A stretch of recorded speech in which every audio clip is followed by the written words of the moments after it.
Let's talk about trauma. Because trauma is absolutely everywhere. I can see it in the way that we move, in the way that we breathe, in the way that we get triggered. I can see it in all of the anxiety and the depression and the darkness. Trauma is absolutely everywhere. But most of us have no idea what it is.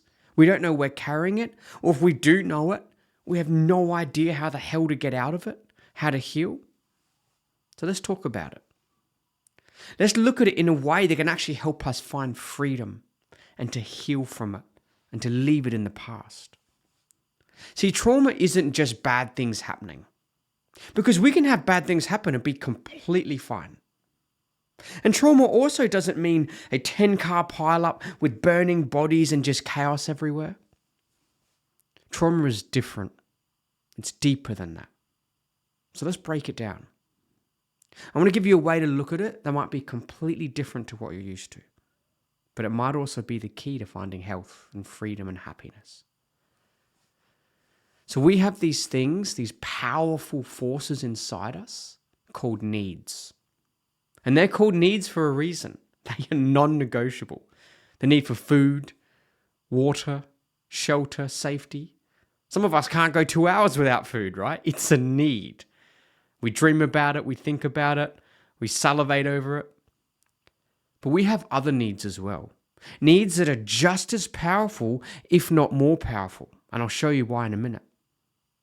The need to be seen, the need to be accepted, the need for connection, for creativity, for expression. And instantly we think these needs are nowhere near as important as the first ones. But they are, if not more. And we see this all the time because you see these people, these particularly celebrities, who they have all the food and water and shelter they could want for 5 lifetimes. And yet they take their own lives. Or they OD on substances. Or better yet, we see people, and it's such a tragedy, that will deliberately not eat. They'll throw themselves in anorexia to be seen or to be significant. So we can already see straight away in 2 seconds that those second set of needs, a need to be seen and accepted and connected, they're just as powerful. And it gives me chills when I think about these needs because they are underneath everything you do. Your needs dictate your behavior. They are the source for your triggers. They color your perspective. They direct your thoughts. They are the source of your fetishes. They are underneath everything. And so we will spend the rest of our lives trying to get these needs met. And once you see it, you can't unsee it. But sometimes something will happen to you where one of your needs gets shattered. And that is what trauma is. See, trauma isn't when something happens and you don't get a need met. Oh, I wasn't loved enough. No. Trauma is when you get the opposite of a need being met. Instead of getting acceptance, you get rejection. Maybe you were growing up and your dad just pissed off, he left. That's it, gone. Not only did you didn't get his acceptance, but part of you felt like he rejected you. And then from that moment on, that has defined the rest of your life. And you can see it. You can see it in the way you act, the way you crave acceptance, the way it never quite fully fills that hole that's there. That's called trauma. Or maybe your need to feel seen. Maybe it's something as simple as you go to give a talk in class in grade 4 and you want to share something that's so special to you. And as soon as you share it, you mispronounce a word, something silly, and the whole class laughs at you. But you're only in grade 4, so you don't quite understand that. You'll get over it. And suddenly, not only were you not seen, but you were seen and rejected, and now you never want to be seen again. That's what trauma is. It's when one of your needs, which is non-negotiable, gets shattered. And watch what happens. When you experience a trauma and a need gets shattered, a part of you will split off from the whole to protect the rest of you. And your body will treat that part like a crime scene. It ropes it off, it preserves it, and it locks in all of the emotion, all of the trauma energy, all of the memories, and it does not let the body update it. It does not let the body heal forever.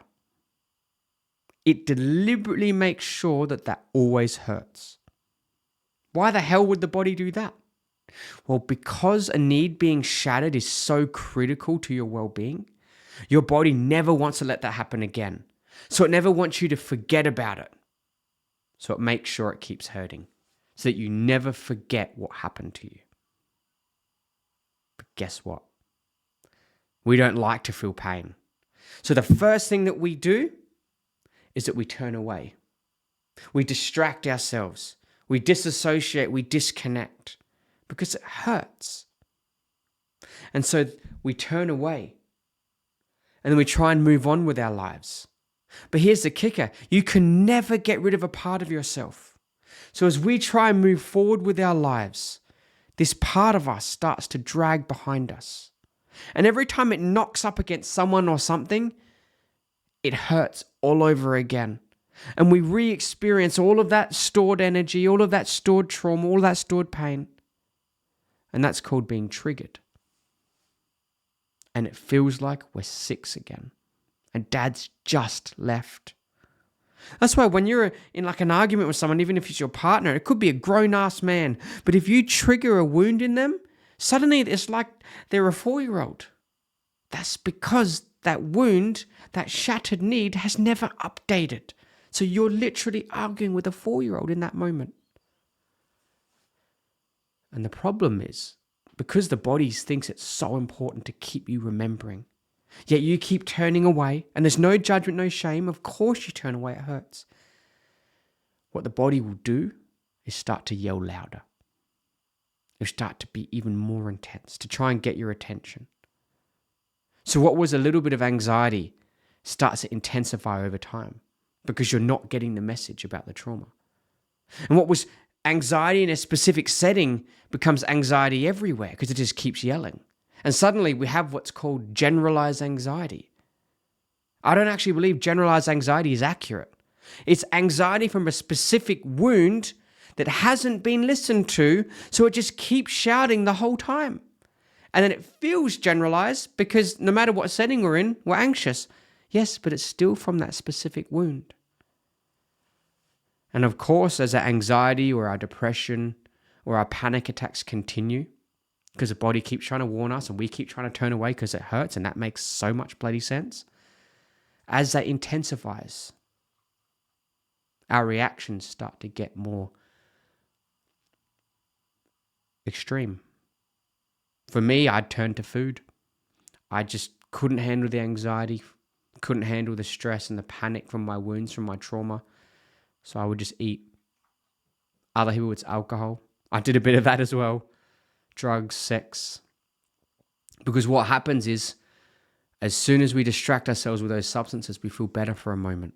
We can't hear the trauma messaging and we feel better.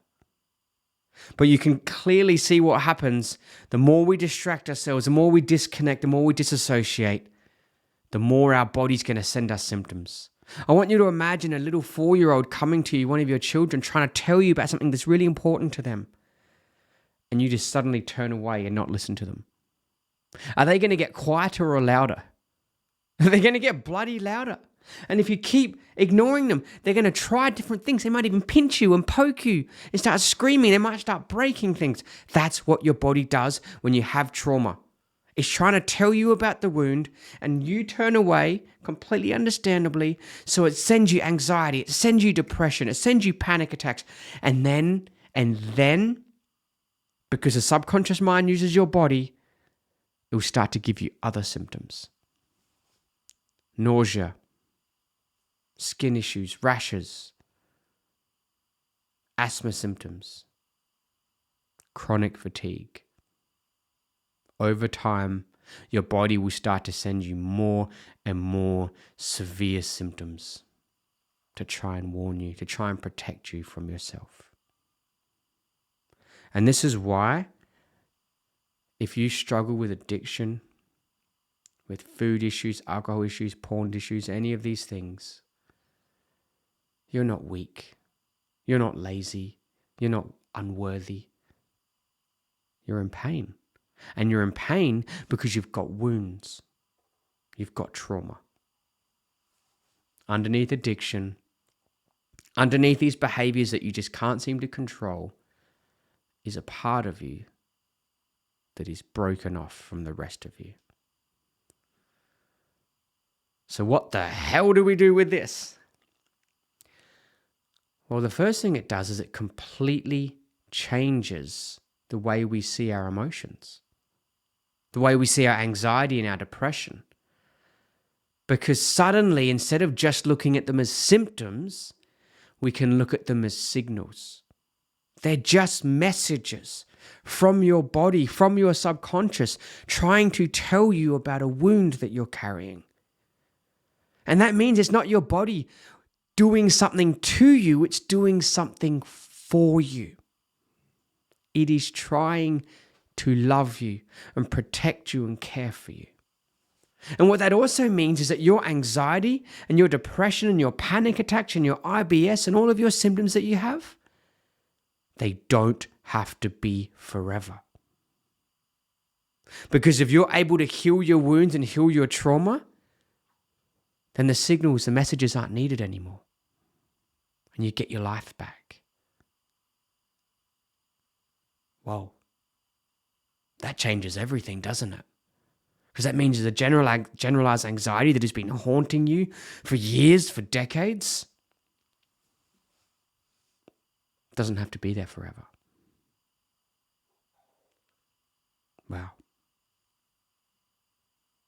So, what do we do if we do have this trauma?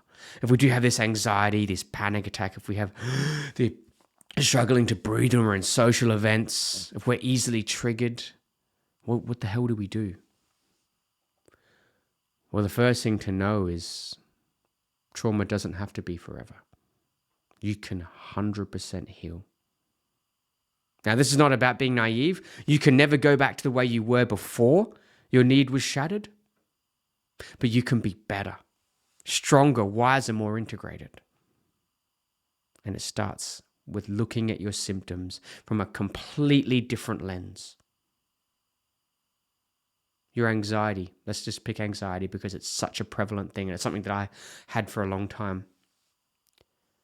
If you change the way you look at anxiety, it's no longer something that is haunting you, that is harming you, your body failing you and rejecting you.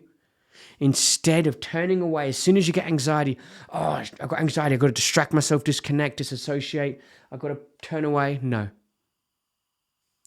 And I'm not saying you have to do this on your own. There's so many different ways out there, different people that can help you. I'm a clinical hypnotherapist myself, but that's just one modality. There are so many other ways to do this. But if instead of turning away from our symptoms, which are just signals, they're just messages trying to point back to our wound, which is just a need that was shattered and not met, what if we were to turn towards our symptoms, towards our anxiety, and say, okay, what do you need me to see? And this is where it gets so cool. This is where it just blows my mind. I see this in the clinic every single day. If we were to turn towards our emotions, our anger, our fear, our sadness, our grief, suddenly they ease up. I promise you, they ease up almost instantly. Just like when that 4-year-old, when we said earlier, comes to you trying to tell you something and you were to stop everything, put all your computer aside and look them in the eyes and say, what's the matter? Suddenly they'd, and they'll start to tell you. And they might get louder for the first second, but then they calm down. That's my dog grunting in the background. He wants to be seen. I see you, baggy boy. But the child will suddenly lose some of its intensity. It's the same with our emotions. It's the same with our anxiety and our depression and all of those things that are really just trying to tell you something. So if we were to turn towards our symptoms, they would point back to our wounds. And they will actually show us. See, the way to look at an emotion is it's actually like a packet of information. It's a particular circuit. It's a particular nervous system spark. It's a signature. And when we experience the emotion, our subconscious will then download the information that comes with the emotion, which will be most likely a set of thoughts and then a set of memories. So when we experience the emotion, we turn towards it and we wait a moment, it will actually show us the memories that have caused us to feel the emotion. So with that example, if we actually turned towards the anxiety and was to breathe it in and sit with it and say, what do you need me to see? It will show you a series of memories of you being rejected across your life, but eventually it would trace back to your dad leaving. Because all emotions are signals, they are messages. And then if you were to witness the wound, witness everything that happened to you, witnessing your dad leaving, witnessing the thoughts and the emotions and the trauma energy, and also witnessing the beliefs that you developed in that moment. I am not worthy of being accepted. If my own father left me and didn't want me, then no one's going to want me. Now, just a side note, my dad hasn't left me. He's amazing, just to be clear, but it's an example I see all the time. My own dad doesn't want me, then who the hell in the world's going to want me? And that belief has been shaping the way you interact with the world for your whole life and the way you interact with everyone else. So when we witness the wound, we get to witness the beliefs that have been living under the surface and pulling our strings. And then we witness the need that was shattered, the need for acceptance. And as soon as we see that, that's it. The game changes. Because you are a person with needs. We talked about that earlier. The need to be seen, accepted, loved. And you are also a person who can see others and hear others and accept others and connect others. So we hold these two things in parallel. But guess what? You can turn them towards each other. You can see yourself. You can witness yourself. You can learn to accept yourself. And by doing this, you are literally meeting your own needs. And if you're not at the point where you can do that at the start, it's okay. It's a journey. At the very least, you've now identified the need that was shattered. You can help yourself get it met with the help of others. And you start by accepting yourself, accepting the parts of yourself that you haven't wanted to see and look at. And your entire existence will begin to change. I'm going to do more videos later on the technical elements of this and how we actually heal from a technical perspective. But I just wanted to share what trauma actually is. It's just a need being shattered. And show you how time doesn't heal shit. Because the body deliberately quarantines that wound. And that wound creates triggers that will cause you to just go back into that same trauma energy, that same emotion, that same pain over and over again. Every time life brushes up against it. Anytime you're in a situation that looks remotely similar to your dad rejecting you. And it will not heal for the rest of your life. And it will keep giving you symptoms. Trauma gives you all these symptoms that we're usually not even conscious of. They're in the background, but they impact your behavior and they cause you to need substances or need to disassociate or need to disconnect. But trauma doesn't have to be forever, because if trauma is a shattered need and we have the ability to meet our needs, then trauma doesn't have to be forever. And that means that the symptoms of trauma, or better yet, the signals of trauma, the emotions, the anxiety, the depression, the darkness, the sadness, the IBS, all of these things that are just pointing, telling you about the wound, they don't have to be forever. You can heal. So sorry if I rambled a little bit. I'm still getting used to sharing all of these things publicly. I've lived it for the last 5 years. Now it's time to share it with you guys. At the very least, I just want you to know what trauma is today. I want you to know that trauma doesn't have to be forever. but it will be unless you actively decide to heal. And you can choose to heal in whatever way works for you best. As I mentioned before, I believe in clinical hypnotherapy. It's so powerful. But there are so many other ways that you can heal. You can even do it yourself if you wanted to self-educate and go on that journey. Or you could see a psychologist, you could see a counselor. There are so many ways. But just know that there is hope. And there is a future for you without trauma. All the best.